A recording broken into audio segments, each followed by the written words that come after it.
Because at the end of the day, SMEs have all kinds of persuasions. So for us, what we want is to see Ugandans run small business. There is no country that has developed on the back of investors and big businesses. If you have, I'm not a researcher, I'm sure there are many researchers here, but we can go head to head and I can show you that all these countries have developed on the back of small businesses. Including the US, they just call them family-owned businesses. All these countries have federations. UK has a federation for small business. All these countries, China, Vietnam, and so on. All these countries have developed because of small businesses.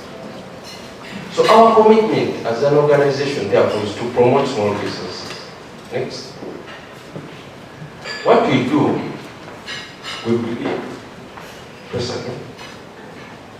What we do, we believe, is going to contribute to Vision 2040. As a country, we've set up Vision 2040. Of course, my concern with the government officials is that when they don't hit the target, they shift it. Vision 2040 will become Vision 26. You understand? So, it's like you sit an exam when you know the pass mark is 50. When you get to that, you say now the pass mark is what? And then you pass. You just lower the standard and you still pass. So, we are saying we want to transform society from a peasant to a modern and prosperous society with an innovative, knowledgeable, and skilled workforce. Now, there's a lot of confusion in this country. Part of the confusion is lack of exposure. You hear people talking about oil and gas. Don't waste your time with these people. I'm telling you. All these countries have developed because of the SME sector and because of their human resource. It's the human resource of the country that turns it around. That's why we're talking about a knowledge-based economy. I don't want to go into the theoreticals, but you must reach a stage where you sell knowledge. I was in the UK. These people sold off their factories long time ago. They're running a service-based economy. And I'll give you examples. Dorothy is from SCC. I have an office in Umasro Grounds, private office. When SCC sometimes is having exams, you may think that there's a political rally. Cars park, there's jam, people sit, and all that. And all of them are not paying little money. They are paying 200 pounds, 300 pounds. If you fail, you pay again. You see? Even me, I tried until I said, why should I? You know, when I started, as I told you, I didn't know what I wanted to become. So I saw people are doing SCC, I said, okay, we go. Oh, but I passed, but I just lost interest. I said, I don't, you know. Sometimes when I see very many people pursuing something, I wonder, I'm like, how can I say to 1,000 people for the same thing? There is a problem, I have to exit.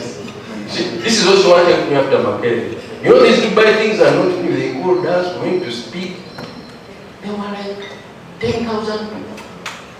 Some people couldn't speak English. They said, Walugembe good request. What am I doing here? I cannot go. So, these guys are smart. They have SCCA, SIPs, what? You guys are paying. I'm a chartered, certified accountant, chartered by the UK government, the kingdom, and so on. And then every year you meet all these dollars. That's what they call a service. You are selling air. You understand? Sorry, I'm not a consultant, I'm in the service industry. But it's what it is. When you call me, you give me a contract of 200 million, I do it, I give you a nice report, I design it, you give me my check and disappear. I've not come with anything. I just come with a new concept, design them very well and leverage. So as a country, this is where we should be going. And I'm disappointed when I see university students going to Dubai to open for us doors, to sweep. It's a pity. If you start in university and you have no knowledge of where is anything, then you have a problem. I've gone to Dubai on holiday and you see the gate man is a Ugandan. The sweeper in the airport is a Uganda. When you go, the one who is operating the merry-go-round for children is a Uganda. When you turn like this, so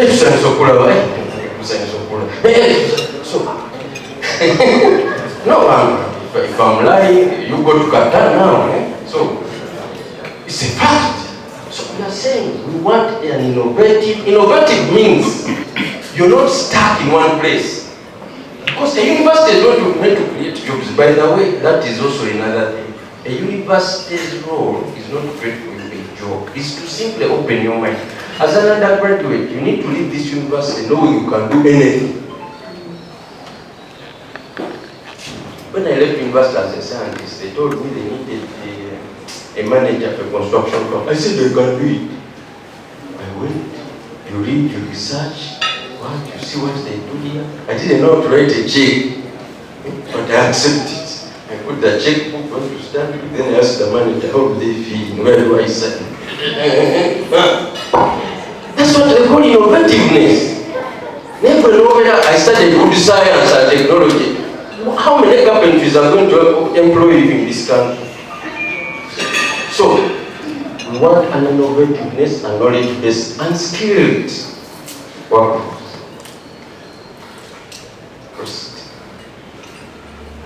Sorry for mixing anything. That's how sometimes I talk as sometimes I talk like I talk in a scattered way, but please bear with me.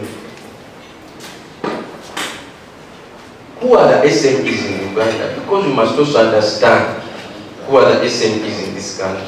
This is the definition. I don't agree with this one. Of course, I was part of the people who drafted this thing because government is funny. And I'll explain this. I went and joined the Uganda Small Scale Industries as executive director. Then I asked, do we have a policy for the SME sector? No. What is the problem? I went to the commissioner. The commissioner said, no, we don't have money to print. And the consultant, we don't have money for the consultative. He said, look, we shall provide the money. And to conclude this, so we provided the money and we concluded this in 2015. However, some of these definitions have been overtaken by time. It is now 7 years. But no one can sit and say, let us update the what? The definition, because the turnover of a business in 2015 and the turnover of a business in 2021 cannot be the same, isn't it? So this is the definition. We are stuck with it because they are not government. But a micro business has between 1 to 4 employees and a turnover of up to 10 million. Small, 5 to 50, turnover of up to 100. Medium has up to 100 employees and turnover of up to 360 million. Now, SMEs account for over 90% of the private sector, not just in Uganda, but in the rest of the world pretty much. If you go to the US, as I mentioned, if you go to Germany, the only difference is, in our context, most of the businesses are micro. In Germany's context, for instance, you find that they have very many small and medium-sized businesses that are called Mittelstands. These businesses are integrated.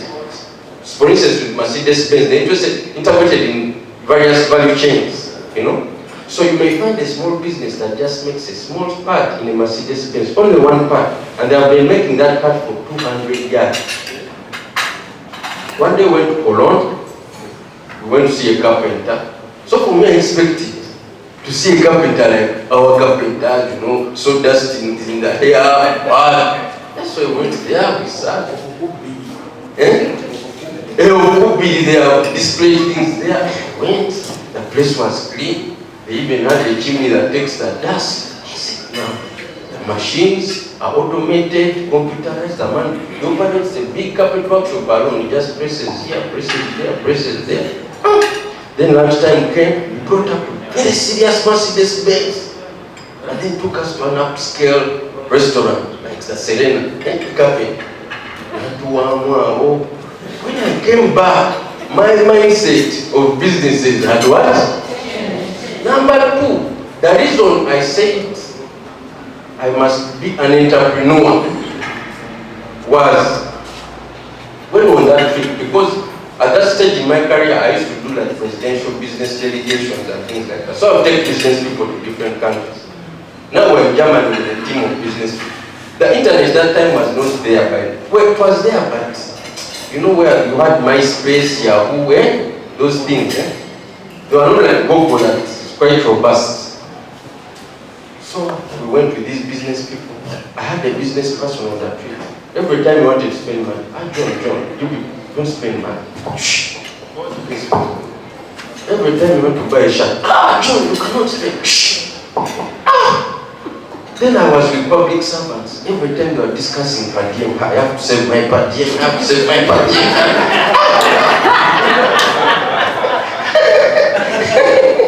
I'm sorry, sir. Then I said, let me take that business route. When?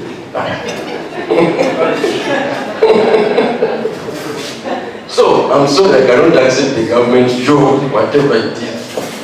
Okay, our vision is to be the leading organization that supporting SMEs to grow and to prosper. We want to ensure that there is a conducive business environment. You know, to run your businesses, there are things that you determine, there are things that you don't determine. How you collect taxes, you determine that. So someone must ensure that the business environment is conducive, right focus, and I'm glad that the principal talked about supporting us with evidence advocacy. Because, Professor, forgive me for saying this, but you are busy, or else you are reactionary. You see, government has closed Baraba border COVID, then John goes on television. Our SMEs are struggling, our SMEs. Now, when you reach there, they ask for policy position, policy paper, policy brief. You don't have time. Mr. Sechin, you are within the other meet. You are here. When do you have time to prepare policy position about tailors? But help me. Because just saying you cannot move regularly is not enough. You need evidence. How many jobs are in that value chain? You understand? So, this is where these academicians can help us. As we move around, we then concentrate on looking at the different policies, interrogating the value chains, looking at the potential job creation in the textile sector. You know, we did a strategy. One member, oh, please, we want this. The man starts tossing you around, want audited data. Audited, no. You have something. Yes, you will. Now, audited accounts. Okay, you don't have audited accounts, but you have a summary of what you earn and what you don't earn. Okay, you be like India. You have two books. Because the Indians have the public book and the private book. You know, one day I went downtown to buy something. Now, I paid. The man printed something and gave it.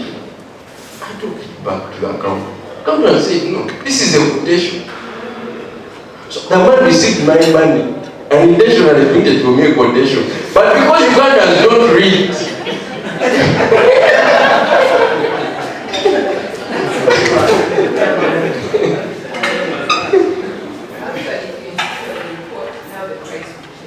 exactly. No, even yesterday someone said, if you want an increased invoice, you pay this. If you don't want, so business people are smart. But what you are saying, Ugandans, at any rate, you have something to present.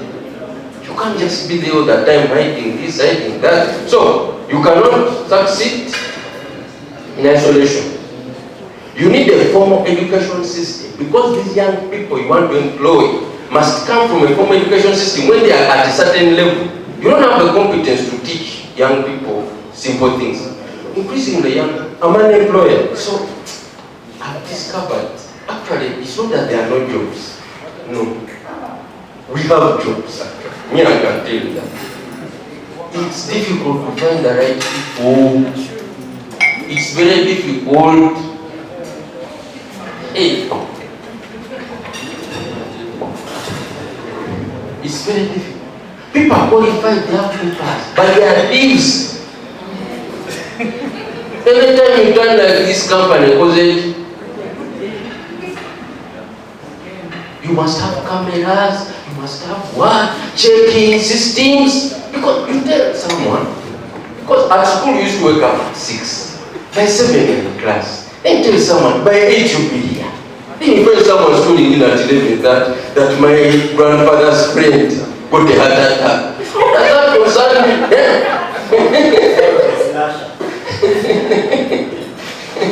What does that concern? Because when you are looking, before you didn't tell me all those things before you got a job, but once you get it, now the grandmother, then you start kicking off the relatives, one uncle, the second one, the third one. So that the soft skills in our young people are very bad.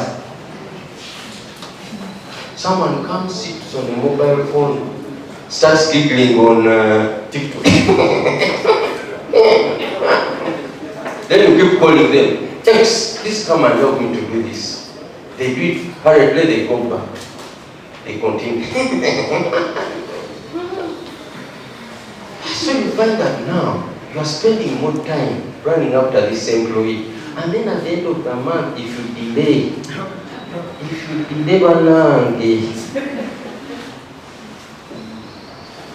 a young girl, I'm a consultant. So when I hire, sometimes people based on the assignments, I have hired a young girl to be like a program assistant. So for us as consultants, we are paid on milestones. You deliver a report, the client looks through it, they pay you. Now, this particular time they hadn't paid us, so I told her, please wait, they haven't paid us, but let me try to find other ways. Very little money by now. The girl wrote a serious email. You people, because you are very rich, you don't care about the poor. In this, but this government, I said, now how has government entered? Me, I'm a private business. Government entered my business. I'm telling you. You're waiting for payments. That is a big issue. And universities spend time on the hard things. GDP per capita. GNI. So, but that is not what we want. Because my business does not deal in GDP. These are theoretical concepts.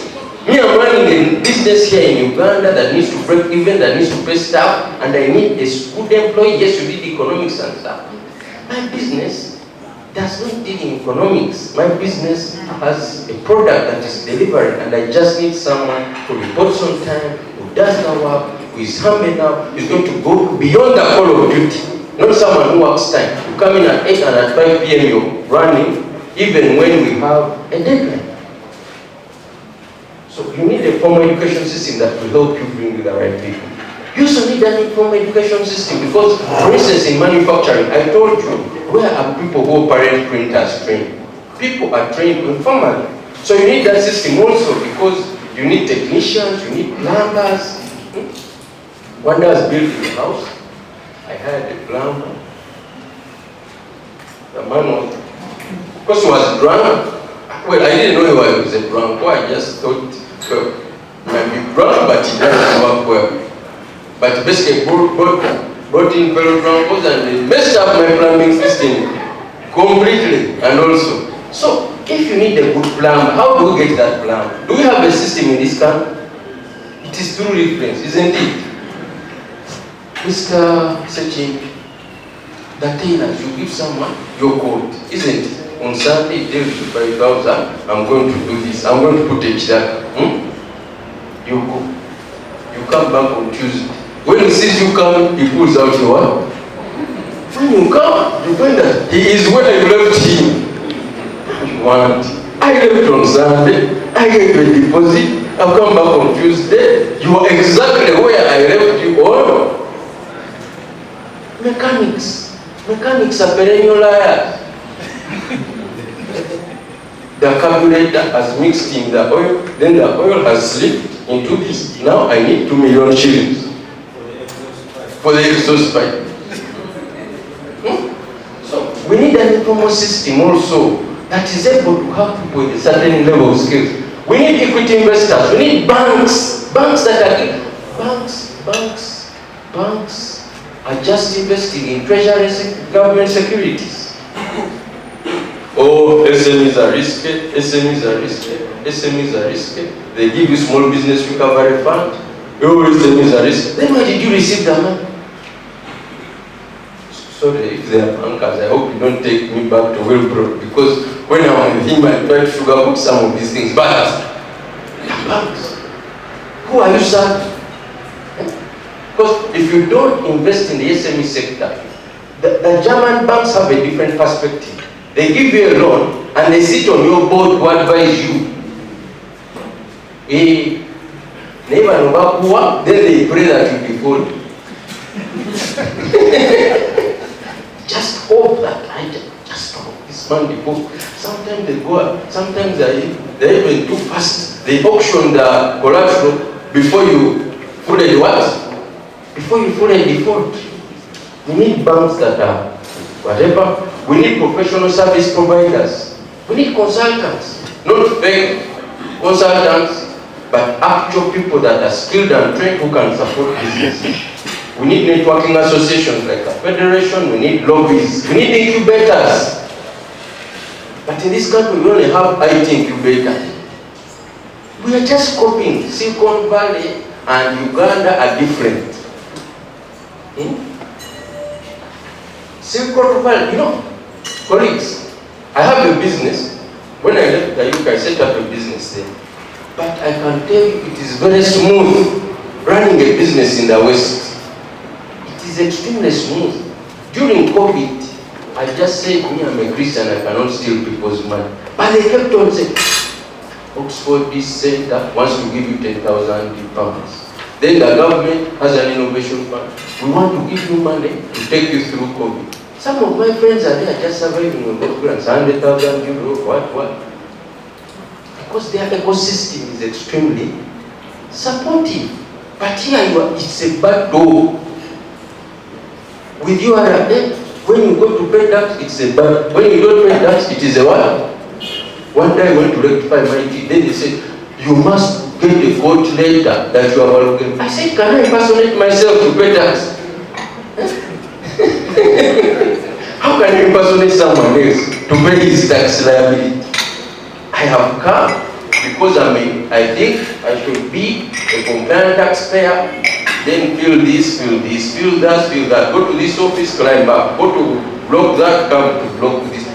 Business people don't want those things. Sign here, sign there, first do this, first do that. Those are things that we need to make the business environment smooth. I shouldn't come to your office. Why should I? You have digitalized, why do you want me to come? So, the framework. Those are the laws, the licenses, the regulations. They should all be saying, if Semakoki has started a business, if Arinaiko has started a business, we want Arinaiko's business to succeed, first of all. If he has defaulted our tax, no problem. Arinaiko get out, we have come to Makerere get us a manager to keep this business afloat. Arinaiko is diverting business money to marry other wives. Arinaiko step aside, Makerere give us a manager.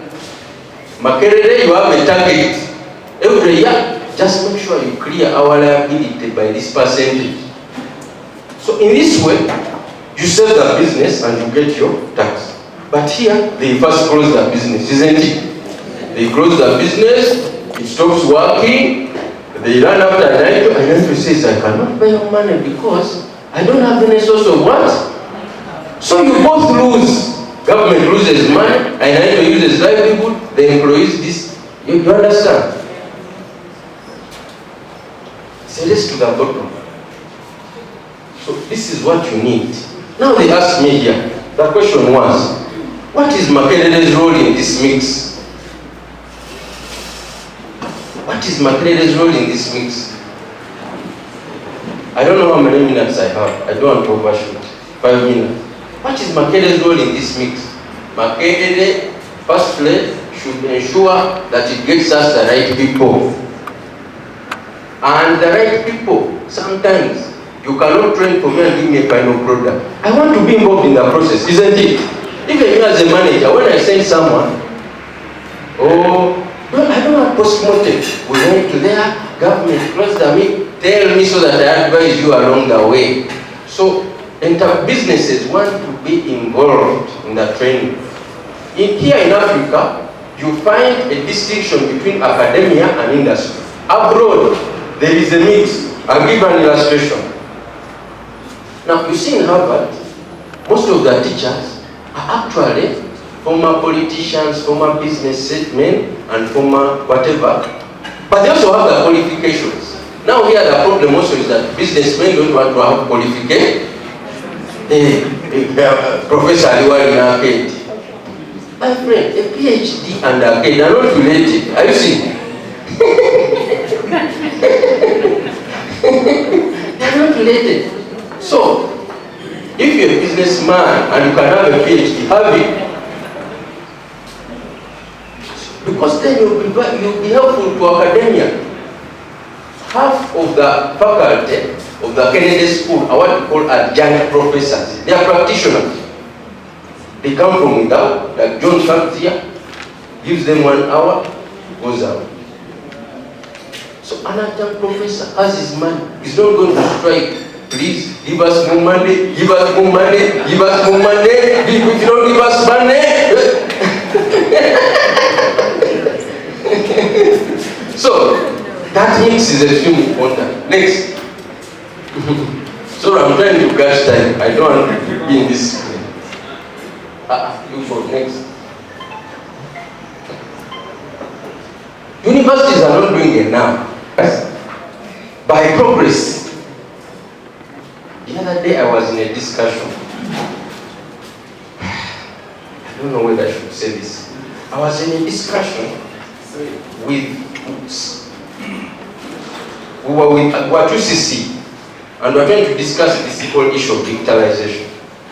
And the young girl brought up the issue of cryptocurrencies. And some of my friends, whom I won't mention, but who are in the race to become the next governor, one of them stood up and said, we shall not allow digital currencies in this country. Never, ever, ever. It is not possible. Look at the FTX scandal and stuff. I said, no.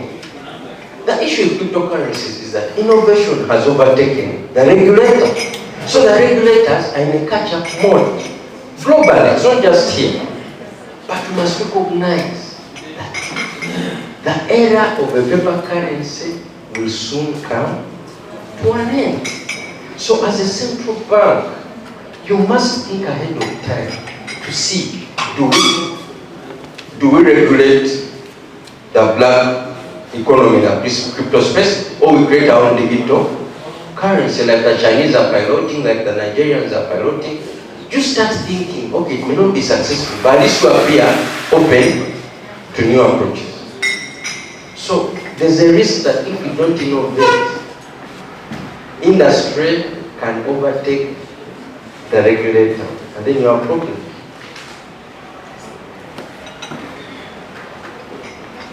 They are training students for non-existent jobs.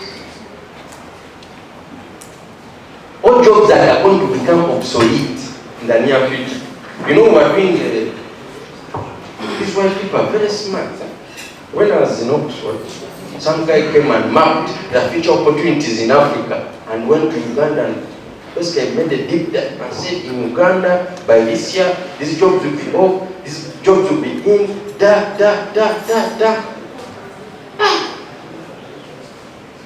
What's important to note is that a lot of the repetitive jobs that we know about are going to become obsolete. This issue of saying, I'm a lawyer, I have to go to court and argue. No way. The judiciary has got a digital system now. You file online, you do everything online, So it means the court clerk who was making files disappear. The court clerk who was a very important person, because if you don't bring them up, your file can just disappear just like that. All of a sudden, their job has.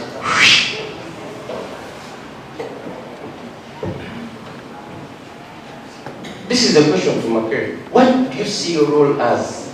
Jesus said, who do people say I am? Who do people say Makere is? There are universities that are stuck in the 12th to 16th century. where they're simply teaching philosophers. People come into the workplace, start saying nonsense that is not practical. You understand? And they think they know. But me, I've run my business. I know how it works. So I don't need a philosopher. Then you have universities that are still stuck in the 17th century, where they are talking about simply focusing on sciences. I hope Makeda has also not fallen into this trap. I'm a scientist, so please, I'm not. Now, in the 18th century, knowledge went now into practical trades. Knowledge that can be applied in the workplace. Now, the 19th century and above, this is where we started talking about research-based universities. We started talking about universities having a role in economic development. We said universities should have a role, should work with industry and government to address existential problems. This is what we call the triple helix. And I'm happy that Makerere is really moving in the right direction in this regard.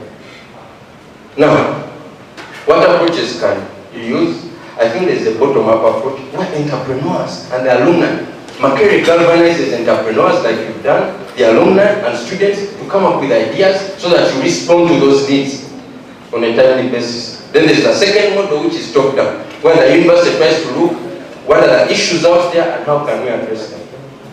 And I think you can do a mix of both, because I had Professor talk about some of the issues, and in fact the issues that you identified, I completely agree with all of them. Though I moved out a bit to put on a tie, but I may have missed one or two, but I think most of the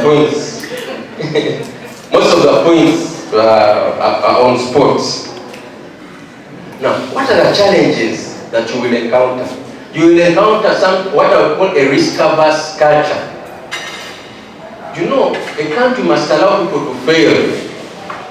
But if a country demonizes people when they fail or when their business is collapsing, it means to create a risk-averse culture where people are saying, let me stay in the safe space. We must also recognize that we're a small country, we are talking about a limited market, so we must say, how can Makerere? Because you see, the point is, Makerere is a respected institution. Some universities you go, oh, I want to study. First do a postgraduate certificate. First do a postgraduate certificate. But if you say, I want to Makerere, and you go to papers in a legit way, people will respect that. So Makerere can push its weight around in the region, in this area. There may also be limited research-based universities to collaborate with. Because if other universities are focused on teaching, then you may have a bit of a challenge. Limited industry academia linkages, and then limited venture capital financing. Makerere should have a venture fund. It can raise money, and that money can be used to invest in ventures of students, professors, and so on. And Makerere can take a portion of the intellectual property and earn money. Oxford University does not make most of its money from school fees. It makes most of its money from intellectual property. Sells most of its intellectual property to the US. And that's its leading. You can verify that. These guys are transparent. Just go and check out their financial statements. You'll see that the bulk of their income comes from IP that they sell to the US. Key success factors.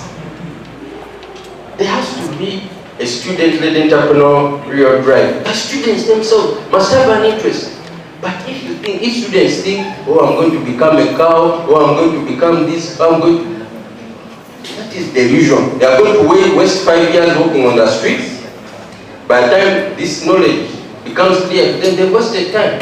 So it must be made clear to students that you must start on the entrepreneurial drive, and I'm happy that one of the graduates is already doing some cakes from the university. There has to be a bit of government support. I know government has allocated money for research and stuff, but I think they can do more. there has to be an institutional entrepreneurship and innovation culture that allows people to innovate and come up with new ideas, and they must be buy-in by university leadership. At the end of the day, the university is led by, has certain structures, and those structures must say, please proceed. Thank you very much.